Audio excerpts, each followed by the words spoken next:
basic structure of the Indian Constitution. Because the Kerala government was trying to take over certain management practices. They were going to decide how a matter could be regulated, and finally it went to the Supreme Court. And as part of that Supreme Court judgment, it was made clear what the basic structure of the Indian Constitution is. Again, this was at the physical level, and there could be also arguments that there are people issues that could crop up if you start thinking about slightly differently. That's not at the physical level, because of the management of physical properties. Suppose we talk about management at different levels, because there are no more interesting issues in the future that could come. Again, the Devasthana case shows that autonomy is not a myth. Basically, we need good governance models with autonomy that scales with vast numbers of temples of various sizes, shapes, histories, and paradigms. And this is a very substantial intellectual, legal, societal, and political change. Of course, the reason why we are doing this is because of the immediate need. I think all of us know that the National Services petition is going to be heard in July 30th, the Supreme Court. I think the critical issue is that we need to articulate the autonomy will not take more purpose. So the idea is, can we design structures so that good societal outcomes are the norm rather than exception if autonomy becomes possible. I should also mention that many models have been proposed in the past, and I think workshop proposed another. And what I think we need is an inspired drafting team which will debate all these issues and come with a good workable model. I think a good example I see in the past is that of drafting of our constitution. That also involved, let us say, all of the country, but here we're talking about 70% or 75% of the population, which is connected with this ecosystem. So we should have a comparable or similar exercise. Then only I think we'll be complete. Again, just to mention what I mentioned about Keshwan and the Bharati case, it's considered the greatest constitutional case in India's judicial history. According to Hindu, for example, on the 40th anniversary judgment, it says that Keshwan and Bharati saved Indian democracy. Thanks to Keshwan and Bharati, the Indian jurist Namma and the 7 judges, basically they defined the basic structure of the constitution which cannot be eliminated. It has to be part of whatever happens. So the Kerala state attempted land reforms to impose restrictions on management of the Maharashtra properties. And finally, the Supreme Court said it is not possible, because it actually damages the basic structure of the constitution. And the basic structure of doctrine is no part of the constitution. So in a sense, what I'm trying to say is that the intersection of the Indic society and the secular society defines something interesting. And this is only at the management of the Maharashtra property. There are also other aspects like spiritual aspects or other cultural aspects. There could be a lot more conflicts in our society. That also could, when it comes to adjudication sometime in the future, we can have some very interesting possibilities in terms of new ideas. Again, suppose we come up with a new model. What could it highlights? What could it have? First of all, it has to handle, I think as was mentioned before, varieties of modes of worship. I would call it cultural expressions of how to worship. Different kinds of communities with distinct histories and employers, some highly literate, some with substantial cultural and intellectual resources, some not so. Highly varied and distributed across income depth of India. Small, large, rich, marginal, government control versus spiritual. Different levels of political and ideological penetration. How to prevent capture of resources by undesirable formations. It has to be scalable, it has to be sensitive to traditions. For all these things, we need abstractions to handle all these varieties. Actually, currently what we see is a hodgepodge case law without Indic instinct, which is somewhat important. So our question is, can tradition help us? For example, in Mahabharata, for example, Shantiparva, there is some model of Thivarka Siddhanta. Again, the Jewish Robert Joyce has mentioned that this particular Thivarka model is really good for resolving social, political, and family problems. It's basically a nice book on it. And similarly, I was thinking, does our tradition help us to understand how to manage our temple ecosystem?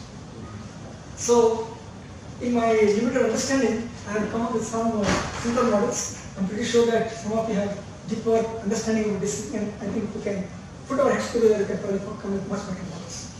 One example could be, can I separate out functions as, let's say, three spheres: Adhyatmika, Adidayika, Adibhakti. For example, one is the physical plane, the worshipping kind of plane, and the spiritual plane. First of all, is certain separation possible? If certain separation is possible, what does it help us? How does it help us? Is it organizationally useful? Does it express, can it help us enable creativity over long time scales? Does it help to secure the campus system against attacks? Or help resist legal overreach or government pressure, etc.? In my humble opinion, I think it can probably help us in some places. So let's just think about these two issues. For example, is it possible for us to separate into three spheres of English? I think that in principle, I think it doesn't really possible. For example, we have in our own tradition things which actually conflict two aspects. For example, if you go to the previous page, for example, the spiritual and the physical, for example, the mind and the body, right? They are conjoined, for example, in systems like yoga. So, I think at a individual level, I think this may not be a problem. But at a certain level, I think it is probably quite sensible.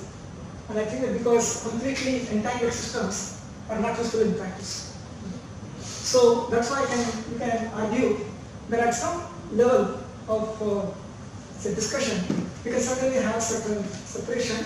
For example, this Bhautika part connecting with lands, where to stay, how to arrange for people to stay, funds, travel, for example, what people do, tirtha yatras, etc., food, government interaction, etc. Ayurvedic various types of worship, cultural expressions of worship. And this can include varieties of modes, it could be music, dance, whatever. Adhyatmika is basically about aspect relating to instruction in terms of spiritual practices or meditation. So you can come with some, let's say, some different spheres of, let's say, operation, and then you can see how to, can use this as a structure to think about this large variety of temple systems that are there. Is it organizationally useful? What I'm suggesting is that when you have this kind of model, you can say that small temples may only have one part. For example, Adidayika could be only like that, for example, those temples. Some may stress different amounts of each. For example, ashram like ones might only stress the Adhyatmika part. Large ones will have probably all three of them. For example, attached traditional paఠశాlas, multiple complex types of worship, large physical establishments. So there is a possibility that I can express the varieties of things we see into this. Next would be, we also need to have some creativity over non-time scales. Can anyone posit that each of these spheres has its own, let us say, aspects, what I'm calling as Brahma, Vishnu, and Shiva aspects. Those aspects that have to be innovated, those things that have to be preserved, those things that have to be eliminated. For example, Adidayika model, I think there is this VIP Darshan culture which may need to be eliminated. Similarly, in the case of the physical plane, I think better people management is an issue. How do we innovate in this kind of place? What is interesting for us is that each sphere we can say has a portion of this, and there are various possible expressions of these things over period. I think this is similar to those of you who studied intellectual property rights and all these things. We often see some ideas called patents, physical idea, and there is a copied expression of these ideas. So similarly, what we can think of is that each sphere has certain ideas, core ideas, and they get reflected, and they have some expressions in the ideas. And because of that, we see multiple possibilities, and the multiple possibilities captures in a reasonable, if it captures in a reasonable way all that is there in our traditions, then I think it will help us quite a bit to structure our thinking about the perspective. And what I also would say, again, I hope some of you can correct me if I'm making mistakes. I think in our Indic forms of worship, it turns out that it's usually a connection between itself, Jivatma, and the cosmic self. So anything that bridges a gap, I think we can call it as Sankara worship. That's my take on it. Okay? And for example, if you look at an elaborate system, is the Shorashopachara, where you view your Ishtadevata as somebody who comes as an Atithi. Okay? First give them, let's say, water to wash your hands, and then food, and then snana, etc. Various things are done. Basically, we do 16 types of upacharas. Okay? That is the full version. There could be smaller versions, let's say simpler versions of it also. Okay? So in a sense, what we can see is that what it is doing is that I am trying to make a connection between the Ishtadevata and myself, treating me like an Atithi. Okay? So in a sense, it is bridging a gap between what I would call as and anything that does a bridging. I think we can call it as a part of our, let's say, our thinking about what constitutes worship. So in a sense, what we can say is we have certain model. This one, self, how to bridge gap. Then it makes expressions. And that again is what I think is a useful way to try to figure out that there is some core set of ideas. At the same time, there are multiplicity of expressions as well. And once you do that, then I think there is some clarity used for the people. I think again, in the case of intellectual property rights, the fact that there is something called patents, something called property rights, it helps us to structure a discussion. Similarly, I think we can work with some others. Again, whatever I'm talking about is very abstract, and I think that there needs a lot more interesting work to be done to make it sensible and practical, and that's where I think a lot of very deep work has to be done. But I'm just giving you some small ideas which I have so that it may be useful for discussion. Again, when we think about the Indic course of ideas, we'll see that this is such an ontology, what exists. For example, let's have something called as Jivatma and Karnataka. There is a notion of karma, there is also a notion of reincarnation. And it's also what is called non-historicity, because we don't depend on a particular person, let's say, to define our tradition. Okay? There could be as, for example, if we talk to Buddhists, they will say there are 1,102 Buddhas, okay? And Gautama Buddha is near the fourth one, something like that. Okay? So there is a multiplicity of gurus, multiplicity of inspired thinkers. Okay? So we're not really dependent on one particular person. Okay? That also is another aspect of our thinking. Okay? It is not an open system with possibility of continuous change. That's why we have the notion of Suti and Smriti. Okay? And as I mentioned already, our sadhana is about bridging the gap between the self and the cosmic self. And again, if you look at other alternate models, for example, Abrahamic models, there might be that self and cosmic self, the bridging, etc., probably may not be that an important component. Okay? Again, because of this ability to, the thinking is about how to bridge the gap, we have many expressions of how to bridge this gap. It could be to music, for example, Tyagarajas use music as another one, for example, or to yoga, jnana, whatever, look at something. So, because of this different types of bridging the gap, you can suddenly have different, let us say, ways of this expressed at this Ayurvedic and Ayurvedic levels. And therefore, I think we should, let us say, it helps us to structure our thinking about how all these varieties are actually to come. Again, if you think about the model, does it help the system survive for one reason? Again, if you think about it, we have three spheres of motion. Each sphere has its own, let's say, possibilities, strengths, weaknesses, opportunities, or threats. For example, let's take adjective. Now, I think some of you might have read about something called digestion. That is where certain Indic ideas somehow get incorporated and get passed out as coming from somewhere else. And and that happens because oftentimes there is this perspective that all things are saying there is some such perception, and that creates difficulties for our traditions because the dominant religions in the world right now, for example, are outside our country, and so they tend to have a slightly stronger hand with financial, etc. So it's possible for them to, let us say, take control of many aspects of the life. So whereas when we have a adaptive model, we can specifically say what is it that we should do to provide also from this kind of threats. Similarly, at the fiscal level, as we all know, that the current government basically captures the tempos precisely because there's supposed to be some corruption there. Okay? Because some anonymous person gets a letter and says that there is some problem. Okay? So our issue is that at the physical level also, we should ensure that there is a kind of threat about these kind of things and how to actually articulate it so that we can essentially prevent that from happening. And similarly, for example, in anti-diarrhea model, we need to provide cultural spaces for very innovative approaches. And for example, in the distant past, we had such amazing things like Elora structure. I mean, that's an expression of certain idea about how to think about the infinite. And recent past, of course, we can have some simpler models like calendar orchestra. And nowadays also I see that when we do worship in our home, there are a lot of very aesthetically pleasing rituals that come. There are a lot of people, alankara or decoration, which are I see more and more, right? Which is another interesting aspect. Okay? And another aspect is that if we are clear about what actually constitutes worship, we can even possibly resist restrictions and cultural forms of worship is not harmful to us.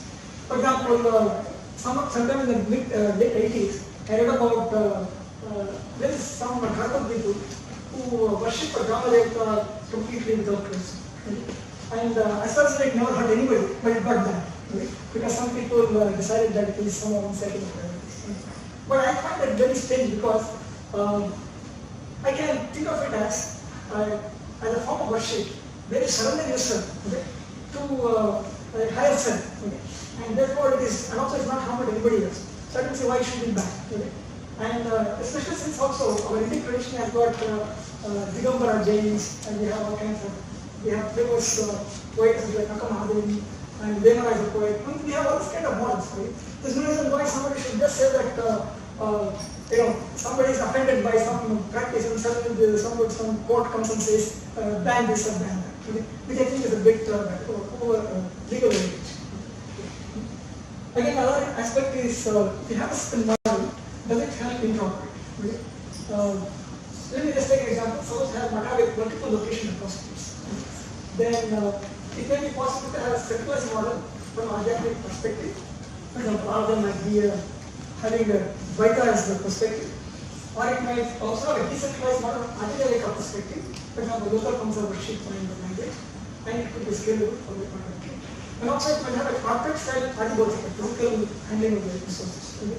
Auditing, communication, work officers. Okay? For example, if you look at ISKCON, they are, if you look at their financial, they're completely, ISKCON is a completely corporate style function when it comes to auditing their accounts. And basically this can possibly help prevent child corruption before takeover from financial administration. Yeah. So I think I'll probably want to lack of time and I'll skip this one. So I guess in conclusion, I'd like to say that if you have certain structure that you can put onto this massive system, it might help us to think a bit more clearly. And I'm just thinking that probably our tradition gives us some kind of understanding. And it is, unfortunately, a top-down model. We also need to complement it with the bottom-up model. For example, our current legal system has already created a patchwork of various ideas, for example, the different denominations and whatnot. I think we need to figure out how our legal system can be carried forward so that this top-down and these lower level models, these bottom up models, they can come together and therefore they can come with a more cohesive and complete. I think with this I'd like to thank you for being a patient hearing and request Kiran and Bettadapur to continue this. Thank you.